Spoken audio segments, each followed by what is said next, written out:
どうも、ワンピースを謎を解く仮面 YouTuber、ゆえてなんぼのゆでろんです。ありがとうございます。いいね。チャンネル登録してね。今回は週刊少年ジャンプ2021年52号ワンピース最新話1033話下月幸三郎を考察していきます。この1033話の展開は先週僕が予想した展開とは大きく外れてゾロの強化イベント回です。そしてこの1033話は考察好きにはたまらない神回です。一緒に考えていきましょう。よろしくお願いします。まだ読んでいない人やコミック派の人は多いネタバレを含む内容です。さらに最新話の考察の場合は怒涛の語呂合わせ考察が続きますから、苦手な人は今すぐ動画をストップしてください。よろしいでしょうか。行きましょう。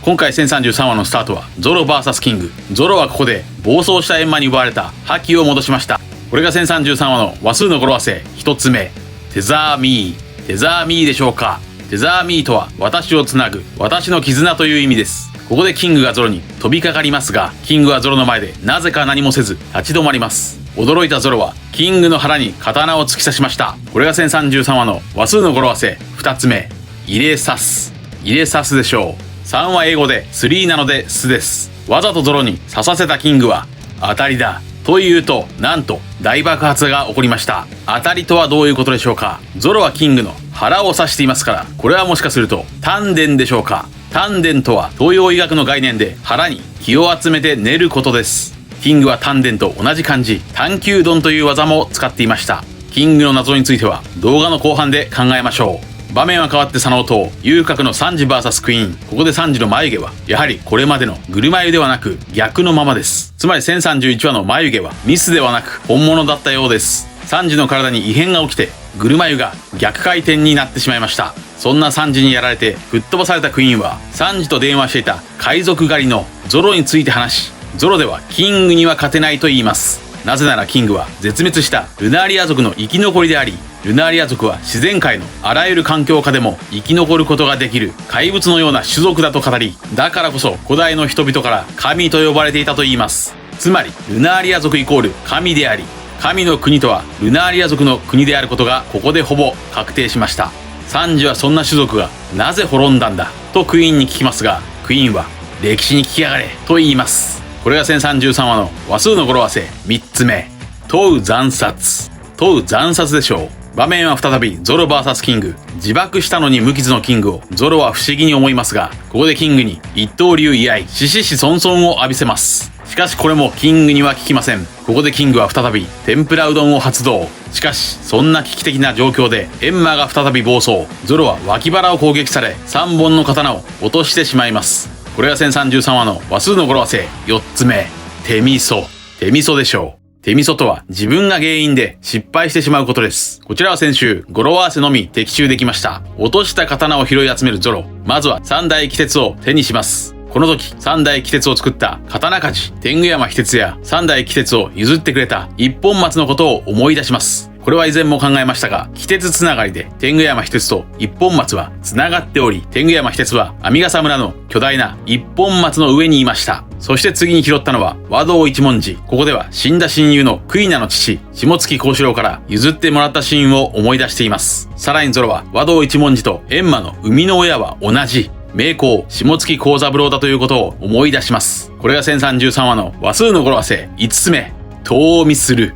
遠見するでしょう。遠見するとは狩りをする際、獲物が通った後を見てその向かった方角を考えて辿っていくことです。ここではクイーンがゾロをわざわざ海賊狩りと呼んでいましたから、それはゾロのことを指しており、ゾロが刀を拾うたびにその刀に関する過去の出来事を辿っていくことを表しています。しかしそんなゾロをキングは待ってはくれません。キングは新技バリ増丼を浴びせてきます。このバリ増丼とはおそらく悪口を浴びせるという意味のバジ増言のダジャレでしょう。閻魔に覇気を吸われてカラカラになった腕でなんとかこれを防ぐゾロは、さらにスナッチを教えてくれた村のじじいを思い出します。そして場面は13年前の下月村へ。偏屈な村のじじいと語り合う少年時代のゾロ。村のじじいは、刀とは人を殺すために生まれる。刀には性格があり、それを服従させるのが剣士だと言います。これが1033話の話数の語呂合わせではなく、話数のイメージ、千差万別、三者三様、じいさんでしょうか。刀にはそれぞれ千差万別、三者三様の性格があると村のじいさんから教わっていました。さらに村のじじいは、危ない刀は妖刀ではなく、それは名刀。弱者が使うから危なくなるだけで、生まれた刀は真面目に狂気をやっているだけ。そして幸三郎は若い頃に作った最高傑作の名刀に地獄の大王の名を与えたと言います。ここでゾロはそれこそが閻魔だと気づき、さらに下月村とワノ国の下月家がつながります。これも話数の語呂合わせ一つ目のテザーミー、私をつなぐものです。そして村のジジイがワノ国の侍だと認識し、さらに村のジジイこそがワノ国の刀鍛冶下月幸三郎だとも認識しました。これが1033話の話数の語呂合わせ6つ目、トゥースミスでしょう。トゥースミス、つまり鍛冶職人へ。スミスとは英語で鍛冶職人のことです。ここでは鬼鉄シリーズを作った刀鍛冶天狗山秘鉄と和道一文字と閻魔の鍛冶職人下月幸三郎2人にかかっています。ちなみに下月幸三郎の顔は96巻の SBS で描かれた和道一文字を擬人化した顔にそっくりです。つまりコミックスでのこの擬人化の遊びにおいて、小田先生は刀にはそれぞれ人格があると示されていたわけです。そして下月幸三郎も一本松も言っていた言葉、人が刀を選ぶのではなく刀が人を選ぶことを知ります。一本松の店でゾロは3代鬼鉄を試しましたが、鬼ヶ島ではゾロが閻魔に試されています。これが1033話の話数の語呂合わせ7つ目、人の三密でしょう。人とは揚力を秘めた刀閻魔でしょう。三密とは仏教における概念で、親密、苦密、異密の3つの密のことです。真言宗で密とは仏と一体となるための修行を意味しており、それは心、体を整え、口、発言を正しくすればおのずといい心も整うという教えです。つまり人の三密という語呂合わせは妖刀閻魔を扱うためにゾロが閻魔と一体になるための修行を表していると考えます。そしてゾロは閻魔の前任者光月おでんは大量の覇気を奪われても楽に戦っていたのかと閻魔に問いかけて、閻魔を安定してコントロールするには覇気を抑えればいいのか自問自答すると、そこへ百獣海賊団の雑魚たちがゾロに襲いかかりますが、ゾロが出した答えは逆。人を殺すために生まれ、その使命に実直な性格の刀閻魔に覇気を大量に与えます。するとゾロを狙っていた雑魚たちが気絶しました。つまりゾロがついに覇王色の覇気を解放しました。これが1033話の話数の語呂合わせ8つ目、セサミでしょう。セサミとは日本語でゴマ、開けゴマ、つまり欧米ではオープンセサミ。アラビアンナイト、アリババと40人の盗賊で扉が開く呪文、それが開けゴマ、オープンセサミです。つまりゾロが自分の扉を開いたことを表しているのでしょう。なぜ扉を開く呪文がゴマなのか。これは一説によれば、ゴマは熟すと鞘が弾けるので、これを扉が開くことに例えたと言います。つまりここで弾けたのはゴマの鞘ではなくゴーマの鞘。ゴーマとは悪魔の誘惑を克服することです。つまりここでは閻魔を克服すること、閻魔の鞘、刀の鞘、ゴマとゴーマ、そしてゴマの鞘と刀の鞘がかかっている。閻魔の鞘が弾けて開く。いや、弾けたのは刀の鞘ではなくゾロ自身の鞘。ゾロという鞘の中にこれまで眠っていた覇王色の覇気が熟して、閻魔を通してついにゾロの器、鞘から弾けた、解放された。開けゾロ、覇王色の解放。それこそがゾロの開眼。ここでの開眼はよくあるワンピース考察。ゾロの潰れた左目が開くことではありません。真理の悟りを開く。それこそが開眼です。ゾロの隠された扉がついに開きました。これらを表す語呂合わせがセサミだと僕は考えます。そしてこの秀逸な語呂合わせを先週予想して的中させたのはこちらの4名の方。さすがです。そしてさらに1033話下月幸三郎とつながる話数は幸三郎936話でしょうか。しかし936話にはゾロや幸三郎とつながる要素は何もありませんでした。ならばもう一つ下月幸三郎が成立する語呂合わせがあります。それは幸三郎953話です。9は9つの子、5は中国語でうなので幸三郎です。953話は一度狐、下月が治める土地リンゴにある常世の墓の刀の墓地。ここで川松は刀には魂が宿ると語り、さらに下月牛丸の相棒鬼丸はゾロにそれまで守ってきた国中の刀がある地下通路の扉を開いていました。これもまさに開けゴマです。そして953話の最後のコマでは日和がゾロに閻魔を手渡すと言っています。またゾロはスペイン語でゾーロ、狐という意味ですから、鬼丸がコマ狐ならゾロは開けごま狐でしょうか。そんなゾロが持つ3本の刀は3本ともまるで覇王色の覇気をまとっているかのようです。これを見たキングは王にでもなる気かと尋ねます。ここでの王とはおそらく400年前の下月龍馬の海外での異名龍馬ドキングとかかっているのでしょう。ゾロはここで6話でルフィと交わした約束、海賊王と大剣豪への誓いを思い出して、そうだな、船長と親友との約束があんだとキングに宣言しました。これが1033話の話数の語呂合わせ9つ目、富さでしょう。ワンピースを表す富、名声、力、それはこちらの動画で富イコール約束であり、それは受け継がれる意思だとも考えました。こちらです。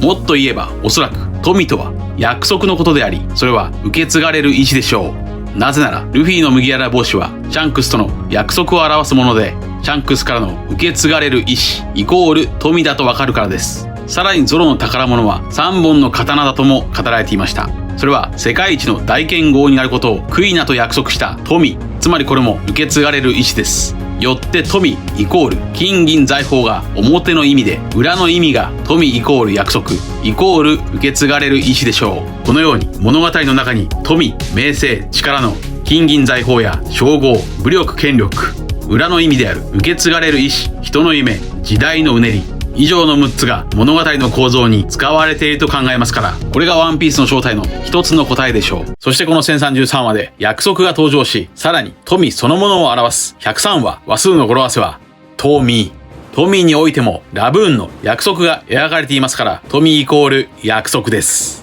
本編の考察は以上です。続いては新情報が追加されたキングの謎について再び考えましょう。前回1032話の考察ではキングの正体はダイヤモンドではないかと考えました。それはサンジとの表裏一体から最も硬い鉱物ダイヤのキングだと考えました。この考えにコメント欄ではミスター1を倒した時、ミスター1はゾロに次はダイヤでも切ろうってのかと言っていた伏線があると教えてもらいました。また他にも1032話でキングは血が流れないと言われていましたが、発火する男キングのように発火する男鉄壁のパールさんは戦闘において一滴の血も流したことがないと言っていました。パールとは宝石のことですから、キングがダイヤモンドなら面白いつながりが成立します。が、先週僕はキングの翼の謎は解けませんでした。キングについては気づいていない方もいるかもしれませんが、通常時の鳥の翼とプテラノドンの翼、2種類の翼をキングは持っています。このうちプテラノドンの翼の飛行能力は確認したが、通常時の鳥の翼の方は飛行能力は未確認だとゾロは言っていました。しかし飛行能力は未確認だが動いてはいるので飾り物ではないとも言っていました。これは一体どういうことでしょうか。つまりキングは鳥の翼はあるが飛べない鳥なのでしょうか。ツイッターでは飛べない鳥、そして伝説では石炭を食べると誤解されたダチョウのような鳥、ヒクイドリについて考えました。さらにそのヒクイドリの近縁、伝説のロック鳥のモデル、絶滅した巨大なダチョウエピオリニスの可能性も考えました。さらに古代アステカの羽のあるヘビ神ゲツアルコアトルの可能性も考えました。このように色々と1週間考えてきましたが、クイーンはこの1033話で自然界のあらゆる環境下で生存できる怪物と言っています。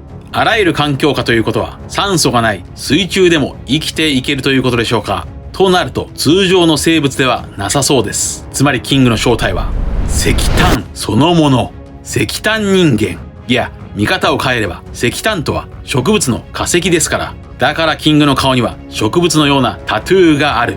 つまりキングは黒い墨、黒ずみでもあり、鋭く尖った黒刀でもあると。またこちらの動画ではワノ国編は盆踊りや遊郭、そして炭鉱で歌われる歌、月が出た出た、月が出た、あよいよいの炭鉱節の世界観で構成されているとも考えました。炭鉱とは石炭を採掘するところです。そしてワノ国の武士は囚人採掘場で働かされていましたから、炭鉱武士は炭鉱武士。この囚人採掘場はどこにあったか皆さんは覚えているでしょうか。囚人採掘場があった場所、それはうどんです。うどん。キングの技は天ぷらうどん、探求うどん。ここに繋がりました。うどんにある石炭を採掘する囚人採掘場と、うどん技を使う石炭人間、拷問好きのキングです。キングがもしも石炭人間なら発火も爆発も無傷でできる。さらに石炭を高圧縮すればダイヤモンドにもなれる。ダイヤのキング。そしてルナーリアとはイタリア語では月の石、石です。ルナーリア族とは石のような人間、石炭人間の可能性。ゾロはアラバスタで下月幸四郎の教えのもと石を切ることを習得し、ドレスローザでは石の実のピーカを倒していましたが、ワノ国では下月幸三郎の教えのもと最強の高度を誇るダイヤモンドのキングに挑むということでしょうか。ただし石炭人間だと結局キングの通常時の鳥の翼は解決していません。これはもしかするとキングの鳥の翼は小田先生が仕掛けたある意味ミスリード。キングの鳥の翼は防御のため、石人間ならおそらく変幻自在ですから鳥の翼に見えますが、あれは飛行のためではなく硬いシールドとして使っているのではないでしょうか。そしてさらにもう一つ、外骨格が発現したサンジやジェルマはいわば昆虫です。つまりカブトムシ。それはビートルズ。そしてビートルズのライバルはローリングストーンズ。転がる石。ルナーリア族のキングとは転がる石人間、石炭人間だと僕は読み解きます。続いてはいつものように次号1034話の展開を話数の語呂合わせから読み解きましょう。今回の1033話の予測はかなり大外れしましたが、懲りずに考えていきましょう。1034話の話数の語呂合わせ予想、一つ目は火の明王。火の明王というのはどうでしょうか。以前考えた時は火の明王はルフィのギアフィフス不動明王のような姿が登場するだろうと考えましたが、現在の流れを考えると覇王色をまとったゾロや火災のキングが火の明王にマッチする場合もあります。1034話の話数の語呂合わせ予想、2つ目は閉ざす。閉ざすというのはどうでしょうか。4は中国語で数です。どこかが閉鎖されるのか、あるいはワノ国が閉ざす鎖国をした理由が語られるかもしれません。1034話の話数の語呂合わせ予想、3つ目はジーザス。ジーザスというのはどうでしょうか。ジーザス、つまり狼よという意味ですから、神と呼ばれたルナーリア族のキングの戦いが継続するのか、それとも上空に浮かぶ鬼ヶ島をいよいよ人々が発見して神に祈るのか、あるいは狼よをもじって狼よ、つまり大口の真神こと狼であるヤマトが活躍するかもしれません。1034話の話数の語呂合わせ予想、4つ目は天運を見よ。天運を見よというのはどうでしょうか。こちらも鬼ヶ島を発見した人々が空を見上げそうです。以上です。皆さんはどう思われましたか。ご意見や考察してほしい謎があればコメント欄までよろしくお願いします。ありがとうございました。チャンネル登録やコメントよろしくお願いします。